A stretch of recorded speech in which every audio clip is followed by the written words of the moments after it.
E a lição de hoje, então, fala sobre Boaz e Ruth. Todos conhecem a história de Boaz e Ruth.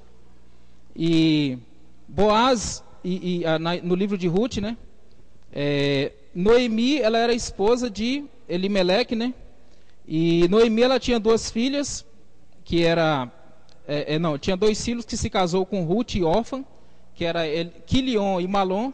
E diz a história que tanto o marido da Noemi morreu, quanto Quilion e Malom morreu. Então ficou viúva Noemi, Ruth e Orfa. Elas descem para ajudar e Deus prepara um casamento para Ruth com Boaz, né? Que depois vai ser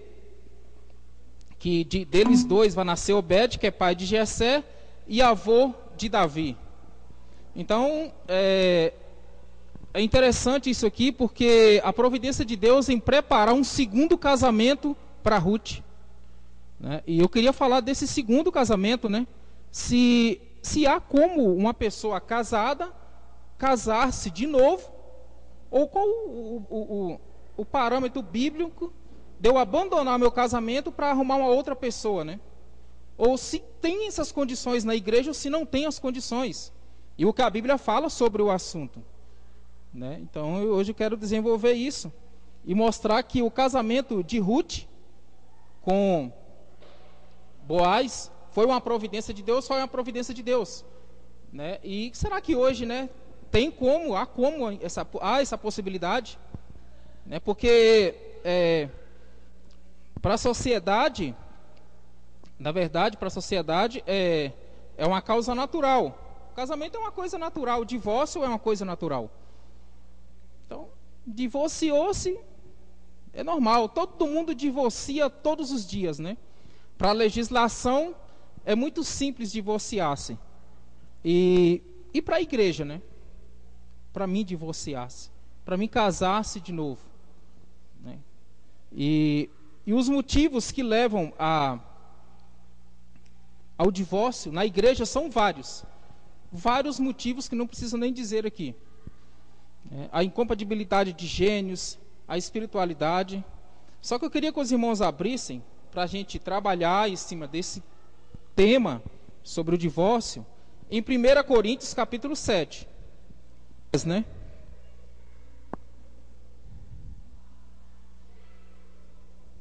E no versículo 10, capítulo 7, versículo 10, Paulo vai dizer aqui, né, bastante coisa sobre a questão de divórcio, né, se há possibilidade de crente divorciar ou não. Porque na verdade, irmãos, todos acharam? 1 Coríntios capítulo 7, versículo 10.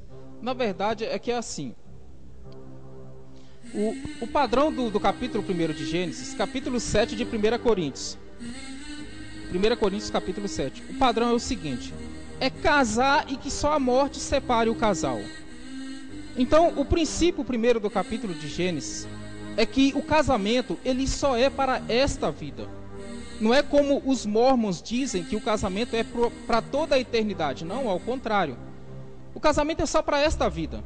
O casamento ele não foi feito para atravessar, para a gente morar no céu casado. E isso nós vimos em Mateus capítulo 22, quando eles questionam Jesus sobre este assunto. E eles fazem a pergunta: mas eu tinha... uma mulher morreu e casou-se 7 vezes.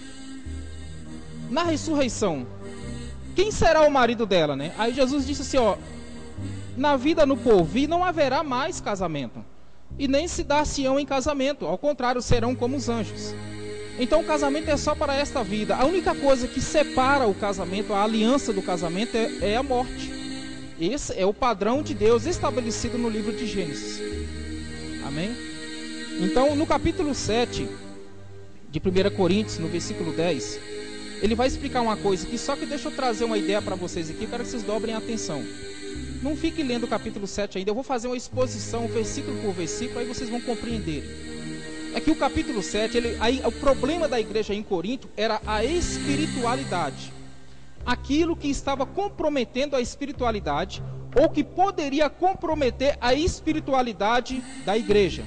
Então, no capítulo 7, Paulo vai explicar para eles que o que pode corromper a espiritualidade e o que não compromete a espiritualidade da igreja. E um dos problemas que eles achavam que comprometia a espiritualidade era o problema dentro do cônjuge, do casamento. Aí Paulo aqui ele vai fazer uma exposição para explicar problemas que estão na igreja hoje acontecendo e que fazemos vista grossa e que muita coisa que precisa ser colocada em ordem, que precisa rever nessa questão de casamento e divórcio. Só alertando que eu não vim aqui para acusar ninguém, pelo amor de Deus. Eu tenho uma esposa, ela não é evangélica, todo mundo sabe, ela fala que vai embora todo dia, entendeu? Eu não sou santo, pelo amor de Deus. Então eu não vim aqui também falar que o meu casamento é o casamento perfeito, que o casamento dos outros é errado, também não é isso. Ao contrário, eu vim aqui simplesmente trazer esta doutrina para que vocês possam ajudar uns aos outros amanhã ou depois, para que vocês possam ter como um alerta, um princípio bíblico para as suas vidas. Amém? Então o primeiro divórcio que Paulo vai falar aqui é o divórcio entre crentes.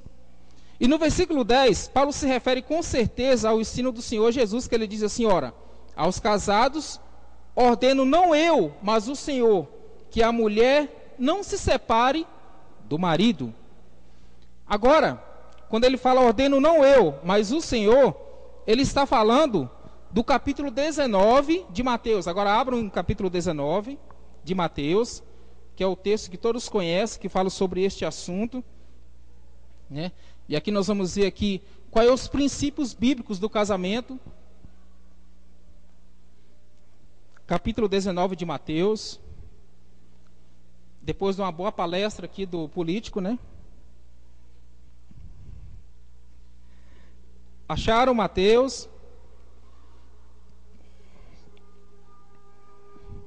No capítulo 19, no versículo 4 e 5, vamos ler o versículo 3. Vieram a ele alguns fariseus e o experimentavam perguntando, é lícito ao marido repudiar ou divorciar a sua mulher por qualquer motivo? Versículo 4. Então respondeu ele, não tendes lido que o Criador desde o princípio os fez homem e mulher? E que disse, por esta causa deixará o homem pai e mãe e se unirá à sua mulher, tornando-se os dois uma só carne. Então aqui a pergunta é muito simples. E a resposta, Jesus aqui ele vai usar a própria Bíblia, que é o Antigo Testamento, para argumentar sobre a questão se é lícito eu largar a minha esposa, vou usar a minha esposa como exemplo, por qualquer motivo. Né? É bem... E Jesus vai argumentar, eu posso largar minha esposa porque eu não gosto mais dela? Eu posso largar a minha esposa porque ela é muito chata? Eu posso largar a minha esposa porque eu acho que ela ficou muito feia, ficou maior ou ficou muito menor? Ou porque ela ficou velha, apareceu muita ruga? Eu posso largar a minha esposa por isso? Então ele vai aqui, por qualquer coisa, ele vai argumentar.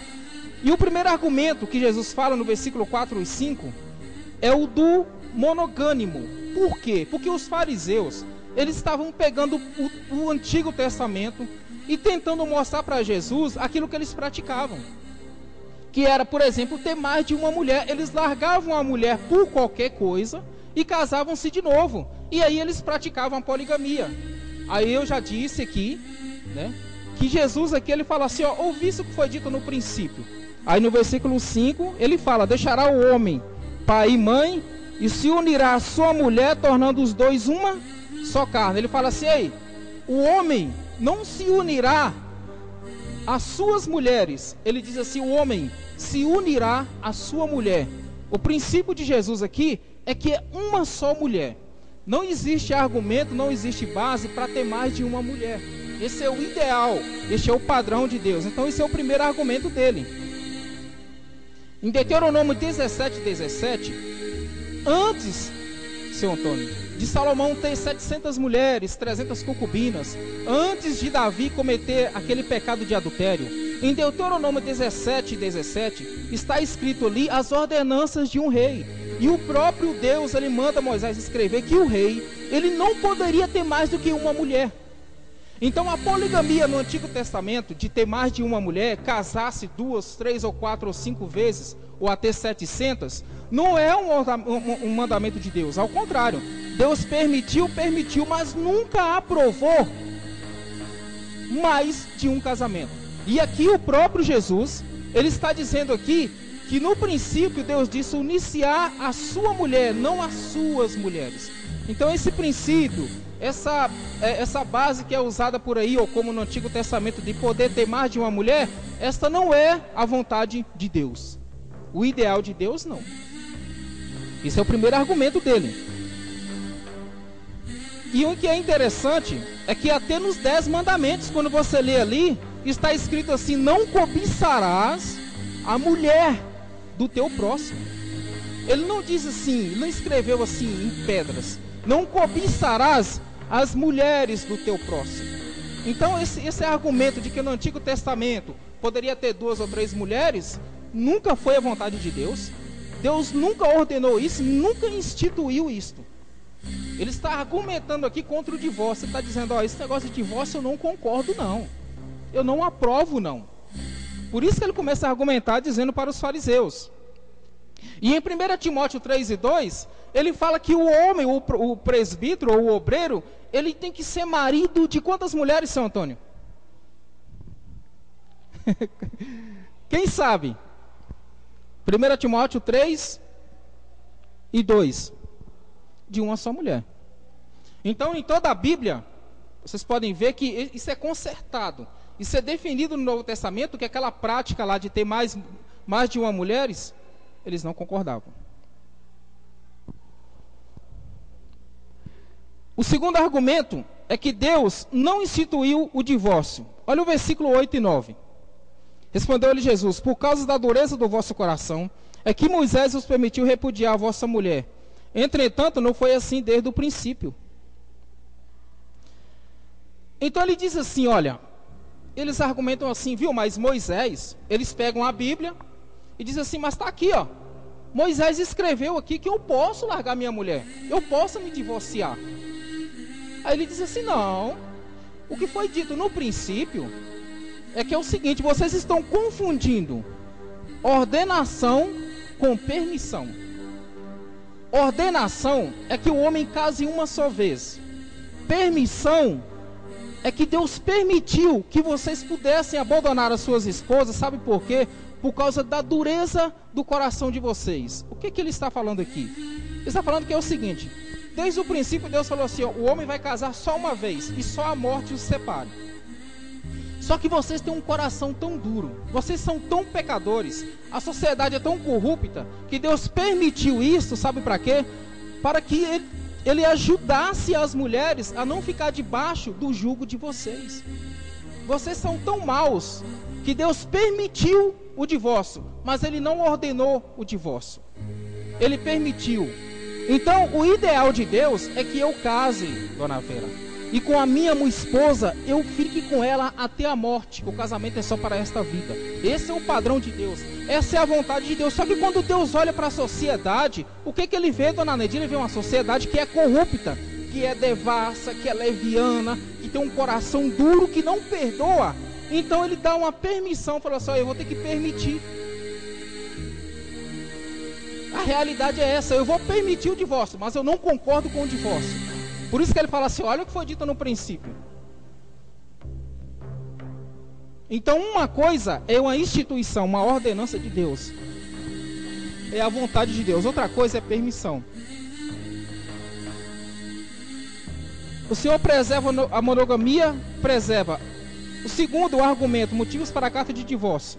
Então, se Deus permitiu o divórcio, o terceiro argumento de Jesus agora é quais são os motivos para se dar uma carta de divórcio. Então, existe algum motivo que Deus permitiu que eu possa divorciar da minha mulher? Se eu for divorciar da minha mulher, quais são os motivos que a Bíblia ensina? Porque aí hoje tem muita gente divorciando por qualquer coisa. Divorciando por várias coisas. E muitos pastores divorciando-se e fazendo divórcio sem olhar os princípios bíblicos para ver o que pode levar uma pessoa a divorciar dentro da igreja. E se Deus aprova isso ou não, baseado no argumento de permissão de Deus. Então Jesus vai falar assim, ó, só existe uma base, só existe uma coisa, o qual pode levar uma pessoa a divorciar. Primeiro, é o que ele vai dizer aqui, no versículo 12. Versículo 9. Eu, porém, vos digo, quem repudiar sua mulher, não sendo por causa de relações sexuais ilícitas, e casar com outra, comete adultério. E o que casar com a repudiada, comete adultério. Relações sexuais ilícitas, no original, é porneia. Relações sexuais ilícitas aqui quer dizer adultério. Ele fala assim, olha, você só vai separar da sua esposa ou do seu marido se for por motivo de adultério. Só por isso. Se não for por motivo de adultério, você não pode separar. E se alguém adulterar, e se alguém largar a sua esposa, dona Neide, por qualquer coisa, e for morar com outra, a outra que morar com ele também comete adultério. E quem morar comigo ou com a minha esposa também comete adultério. Ele fala ao único padrão aqui, para crentes. Ele está falando no primeiro contexto aqui, é crentes. É adultério, seu Antônio. Está entendendo, Valdir? Está entendendo, Kelly? Viu aqui? Tem. Quer fazer já pergunta sobre esse, que eu vou pular desse tópico aqui. Aqui eu estou falando de divórcio de crentes. Qual é a base para um crente dentro da igreja se divorciar? O cara casou, é crente, confesso. Ele e a esposa dele é confesso, congrega na igreja. Qual é a base que eu tenho para divorciar da minha mulher? Jesus fala assim, é só adultério. Só se for por adultério. Não eu, mas o Senhor. Ele fala, isso aqui foi Jesus que falou, foi Jesus que instituiu. A permissão que ele faz é essa.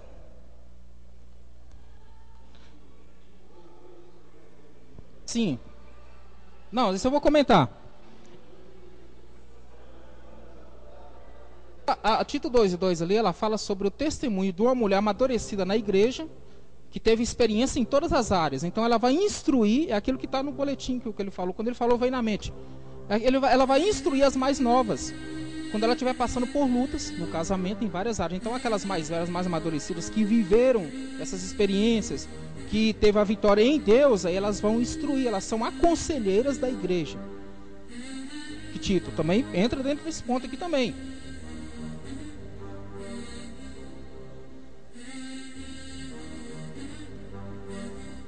Isso aí eu vou comentar já, sobre esse assunto da relação do crente e o descrente. A gente está falando de crentes aqui.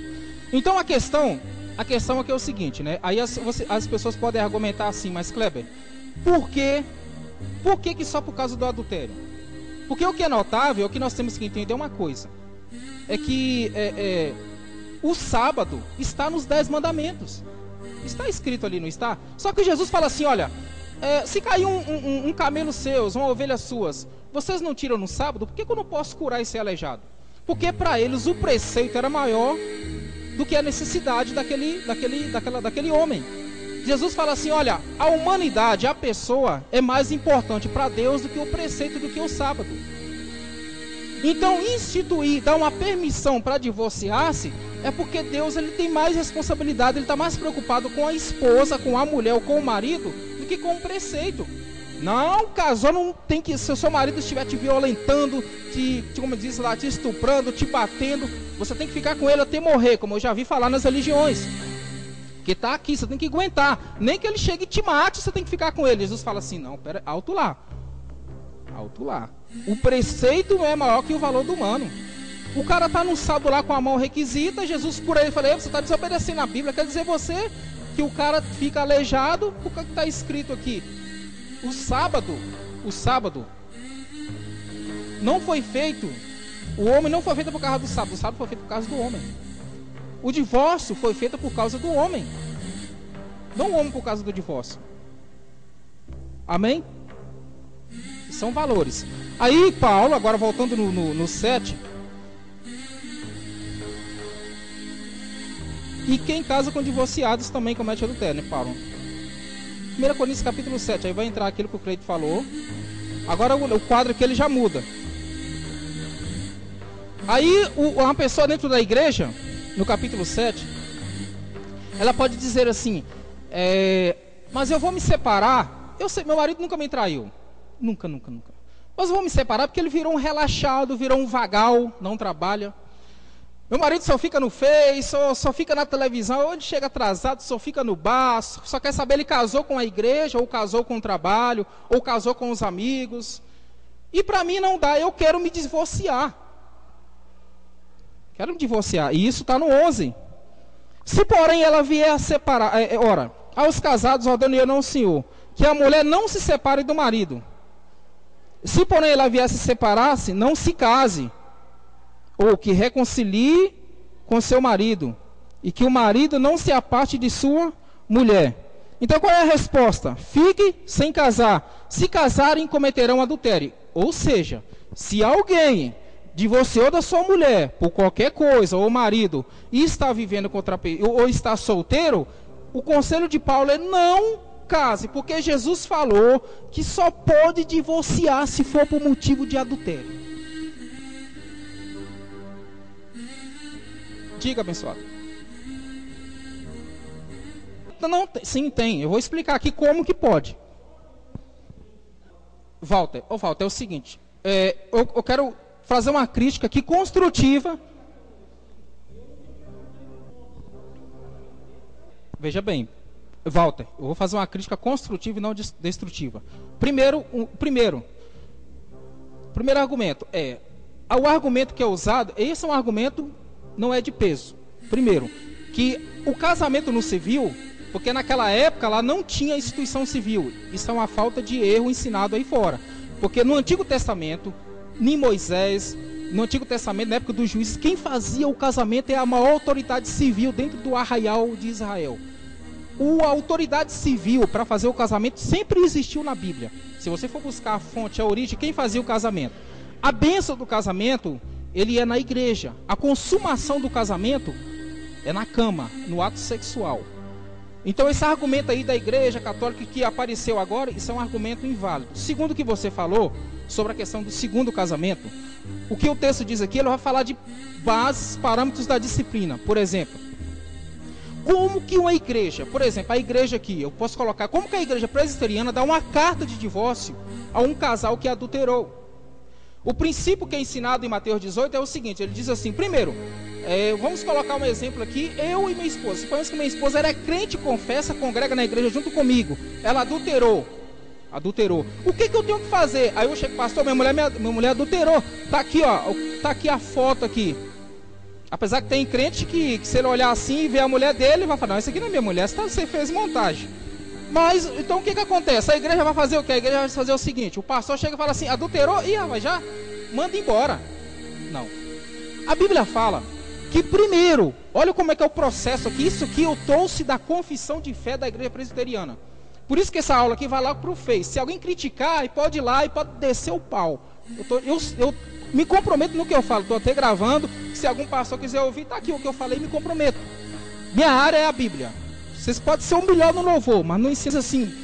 O que você vai fazer, Kleber? Sabe o que o pastor Edmar, que é o meu pastor atual agora, ele tem que fazer para mim? Segundo o padrão da Bíblia, é o que Jesus ensinou. Eu tenho que chegar para ele e dizer assim, primeiro passo, caminho para a disciplina. Falou, você adulterou. Adulterou, você precisa se arrepender. Aí se ela se arrepender, sabe o que a Bíblia fala que eu tenho que fazer? Eu tenho que perdoar ela. Só que Jesus fala para crente, não é para muita gente dentro da igreja, que se a mulher trair, ele mata a mulher. Eu tenho que pedir perdão para ela. Eu pedir perdão, não é ela vir enjoelhar nos meus pés, pelo amor de Deus me perdoe. Eu tenho que pedir perdão para que ela não cometa uma coisa pior. Isso inclui também violência, agressão verbal que você imaginar. Esse é o primeiro passo. Aí ela não ouve, ela fez de novo, adulterou de novo. Aí eu tenho que fazer o quê? Jesus fala, vai lá e chama 2 testemunhas da igreja, madura. Aí você vai lá com ela e diz assim, irmã, você adulterou de novo, e o Kleber, você confessa, você é da igreja, e você precisa abandonar esse ato, para ver se ela abandona o pecado, se ela se arrepende e se conserta, porque a reconciliação é tudo. Jesus fala assim, Deus não instituiu o divórcio, ele permitiu por causa da dureza do coração da sua mulher, Kleber. Sim, não, eu vou chegar nesse ponto, eu estou pegando só um caminho. Sim, o que está acontecendo? Eu estou fazendo a exposição. Está casando de qualquer jeito. Isso aí não tem. Por isso que eu estou falando da disciplina como que é. Não estou te corrigindo.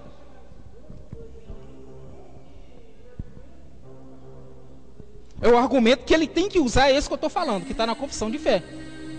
O pastor presbiteriano, é o pastor que eu reconheço como pastor, porque ele passa por um seminário, que ele tem uma vocação, que ele tem uma instrução bíblica, e o que Jesus ensinou. Aí o que ele faz? Aí a mulher continua adulterando.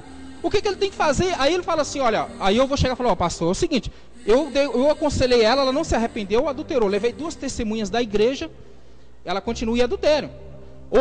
Ou fazer outra coisa pior, um exemplo. Então, aí eu falo assim, então agora tem que levar para o concílio da igreja. Aí traz para o concílio da igreja. É o 3º passo que Jesus ensina para disciplinar uma pessoa. Que o povo nem sabe o que é disciplina. É jogar num canto lá e deixa lá jogado no canto da cadeira. Aí no 3º passo, o conselho vai reunir e falar, você vai abandonar o adultério ou o que você quer? Aí sabe o que ela faz? Ela sai e continua adulterando. A igreja, ela tem que se expor para a igreja. Não é assim, dona Neide, que aconteceu? Tem que se expor para a igreja. E a pessoa, se ela não aceitar, ela tem que ser excluída da igreja. Ela é excluída, que é o que a Bíblia ensina. Ela é comparada como um publicano, como uma publicana, como uma gentílica. Aí aqui, sabe o que é isso aqui? Isso aqui, eu fiz de tudo para que ela se arrependa do adultério e volte comigo. A igreja fez de tudo para que ela largue o adultério e fique comigo. Ela abandonou. Aí o pastor fala assim, olha, você quer divorciar da sua esposa, Kleber? Porque você fez de tudo. Nós só fizemos tudo que a Bíblia ensina. Só que ela não quis. Aí Jesus fala assim, só assim, por causa da dureza do coração dela, é que eu dou carta de divórcio. No último momento, a igreja ela não apoia divórcio, não. A igreja ela faz de tudo pela reconciliação. Mas por causa da dureza do coração dela, aí eu chego e falo, ó, vou dar uma carta, porque ela quer também o divórcio e não tem como. Esse é o primeiro caso. Agora o segundo caso que ele fala aqui, é quando um crente mora com um descrente. O problema é o tempo aqui para falar tudo isso aqui. Esse tempo aqui, só catar o beta aqui. Agora, é o caso do crente. Semana que vem ninguém vai estar aqui, tudo votando. Se a gente for aqui também, não vou estar, o Edmar. Segundo caso, presta atenção aqui. Presta atenção. O segundo caso, eu esbocei direitinho, coloquei todo o esboço detalhado para não envolver confusão mental. O segundo caso é o caso do crente que deseja separar-se do seu cônjuge descrente. Este não deseja separação. Ou seja, é o meu caso e da minha mulher. Ah, pastor, eu não quero ficar com minha Isabel mais não. Se a pessoa quer ver, não dá, eu não aguento mais ela. Só que ela não quer separar. Eu sou crente e ela não é. Só que eu quero separar dela e ela não quer. Está entendendo? É o que está aqui. Aí, o que ele vai dizer? Digo eu e não o senhor. O problema do casamento misto. Aí você fala assim, casamento misto? Por que Paulo fala que ele vai falar e Jesus não vai falar? Porque Jesus, quando ele falou no Mateus 19 sobre adultério, por que Jesus não falou também de crente casado com ímpio? Porque na cultura judaica, na sociedade judaica, era inaceitável um casamento com um estrangeiro. Depois que Paulo começa a espalhar o evangelho naquelas culturas ali gregas, Coríntio, Colossense, aí é que entra pessoas gentílicas e agora ele vai ter casamento misto. Porque ele prega o evangelho, eu me converti, mas minha mulher não me converteu. Na cultura judaica não, todo mundo ali era crente, uma nação só, todo mundo só servia um Deus. Então Paulo fala assim, ó, digo eu e não Cristo. Não está colocando a opinião dele, ele está falando uma coisa que Cristo não ensinou, porque para eles não tinha interesse, que eles não casavam com estrangeiros, só quando eram exceções, como Sansão. Aí o que ele vai dizer? A resposta. Qual é a resposta? Qual é a resposta? Olha o versículo 12. A questão, se o crente quer largar, se eu quero largar um descrente, sou crente, no cônjuge, aí o que ele fala? Versículo 12. Ao mais digo eu, não o Senhor, se algum irmão tem mulher incrédula, e essa consente em morar com ele, não a abandone. E a mulher que tem o marido incrédulo, e ele consente em viver com ela, não deixa o marido. Sabe o que ele está falando aqui? Sabe o que ele está falando aqui? Está falando assim, ó, você quer largar a sua mulher, meu amigo, porque sua mulher é descrente, mas sua mulher cometeu adultério? Não, não largue.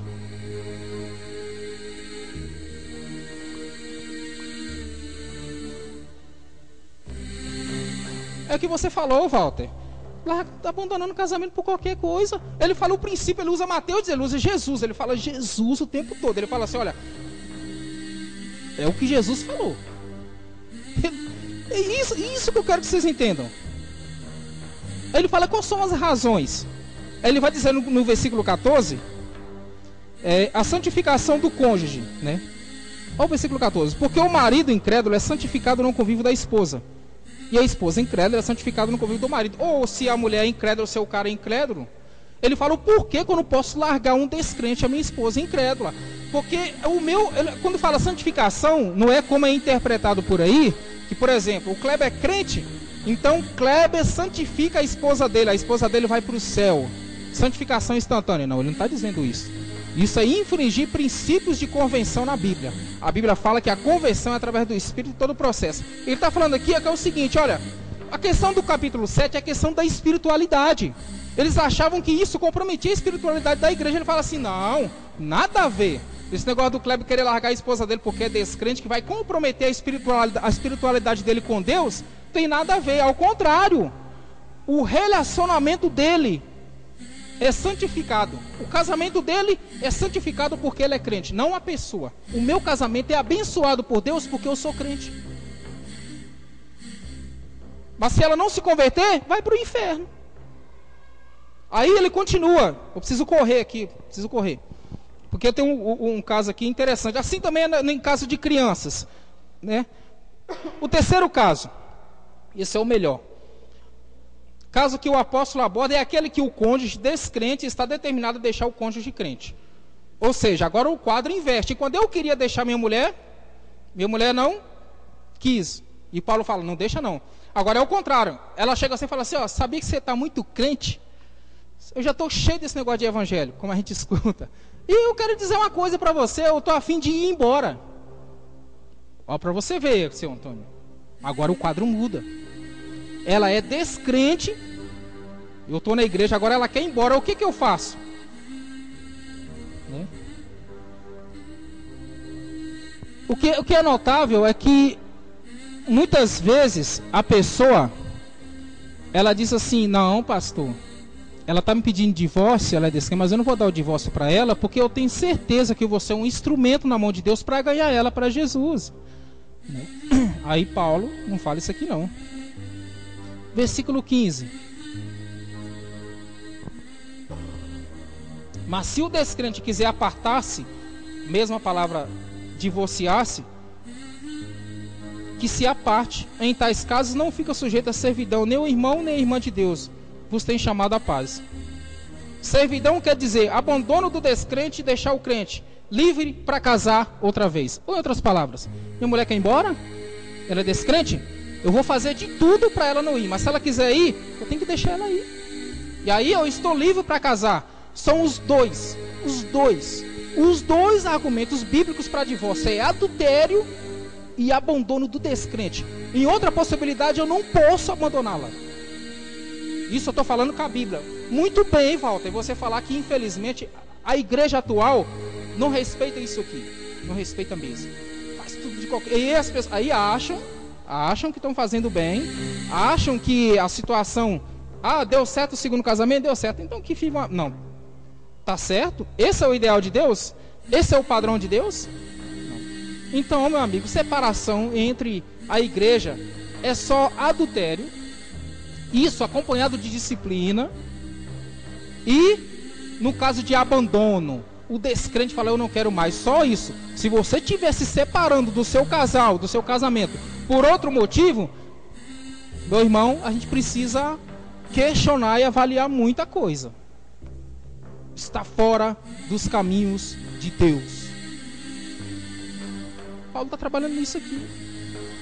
Não vim aqui atacar ninguém, pelo amor de Deus, eu já disse aqui. Eu vim aqui trazer aquilo que a Bíblia fala sobre questões familiares que estão levando ao divórcio. O divórcio hoje é moda, divorciar. Fábio Júnior casou foi 8 ou 12 vezes.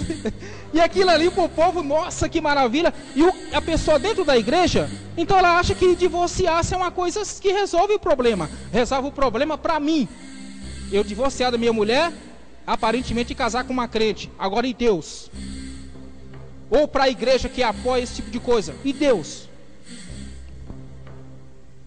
A questão é esta. O casamento é abençoado, é quando só a morte separa ele. O separa. E o divórcio não é uma ordenança, o divórcio é só no último caso, depois de uma disciplina.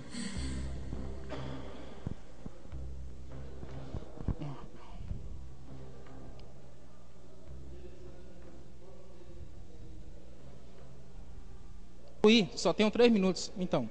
Vou concluir, não dá para abordar, mas... Conclusão. Presta atenção. Dobra atenção. O casamento. O que foi ensinado aqui é, primeiro, o casamento foi instituído para ser durável aqui na terra. Divórcio não é ordenança, é permissão. A igreja faz divórcio não é porque ela aprova o divórcio, é no último caso, quando não tem jeito mesmo. Isso estou falando da igreja presbiteriana. Por aí eu nem sei como que é, uma confusão que ninguém sabe. Quem é casado, quem é amaziado, ninguém sabe de nada. Segundo, os 2 únicos motivos bíblicos para a separação é a infidelidade conjugal e o abandono obstinado do descrente. No caso, igual eu e minha esposa, ela é descrente se ela optar em querer ir. Terceiro, trata-se de um pecado muito grave, separar-se por qualquer motivo e casar-se outra vez. O Senhor Jesus considera tais pessoas adúlteras. Tem muita gente dentro da igreja vivendo em adultério. E por último, a solução para qualquer casamento que não necessariamente o divórcio, que é o amor e o perdão. Agora 2 princípios aqui na minha conclusão. Primeiro, o adultério não é pecado imperdoável. O único pecado imperdoável é a blasfêmia contra o Espírito Santo. Todo problema conjugal há como ser resolvido desde que haja um arrependimento e desde que haja uma confissão de pecados e que a igreja ela trabalhe. Ainda há tempo para consertar tudo isso. Não estou falando com ninguém aqui, estou falando que alguém aqui pode orientar uma pessoa amanhã ou depois. Nós temos jovens aqui e adolescentes que vão passar por isso. Depois, a esposa que foi abandonada casou com outro e geralmente tem até filhos.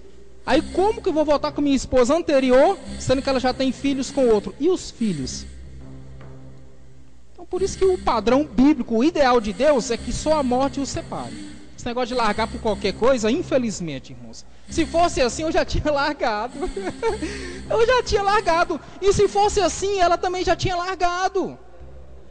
Essa é uma verdade. Diga, abençoada. Não, é diferente. Foi o que eu disse. Abandono é diferente. Isso aconteceu com você? É que eu não conheço a sua história. Não conheço. Abandonou? Você sabe por que você pode casar de novo? Você sabe por quê? Porque é o seguinte, o casamento é uma aliança, é um voto em Deus com 2 pessoas condicional. Aí o argumento é o seguinte, se a parte do voto, do casamento, aquela parte ela abandonou, ela não tem compromisso mais com o voto, por que você vai ficar preso naquele voto ali? Não tem como.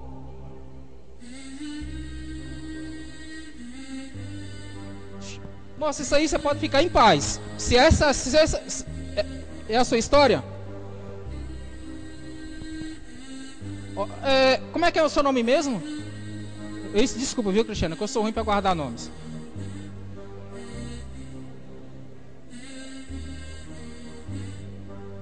Sim. Moça, veja bem, Cristiano. O que a Bíblia e nós aqui, liderança, que nós não apoiamos é o divórcio. Nós não apoiamos divórcio. Mas no seu caso, nós entendemos o seguinte: por que você pode casar de novo? Porque a outra parte, no voto do casamento, ele simplesmente abandonou o contrato. O contrato é com vocês dois, é viver até a morte. Ele abandonou o contrato. Por que você vai ficar preso a um contrato, a uma aliança sozinha? Para cumprir o quê? Não. Agora ele que não pode, aí já é outro caso. Quem casar com ele está em adultério. A sua parte é inocente. Você é inocente. Pode casar. O que eu espero, a verdade é o seguinte: o papel da igreja, sempre o papel do pastor, é que isso aqui não vai falar, é orar pela reconciliação. Mas no último caso, no seu caso, no último caso, você pode entrar de novo no casamento. Agora veja bem, Veja bem, a questão agora é o cuidado com quem que você vai se relacionar. E quais são os princípios bíblicos e como se relacionar, porque a questão não é tão simples assim. Para Deus e para você, está resolvido. Agora a questão é a visão da massa, visão do público. Então há a possibilidade de ter um casamento, mas o meu princípio, o meu argumento é que eu não apoio o divórcio. Mas, como Jesus disse, por que ele vai apoiar você? Por causa da dureza do coração do outro, que abandonou o casamento. Amém? Irmãos, Deus abençoe. Eu vou colocar isso aqui na minha página, que alguém quiser, né, ouvir sobre o divórcio, e meu irmão vai querer também lá do Rio, então aí vocês podem ouvir. Amém? Deus abençoe os irmãos e até mais.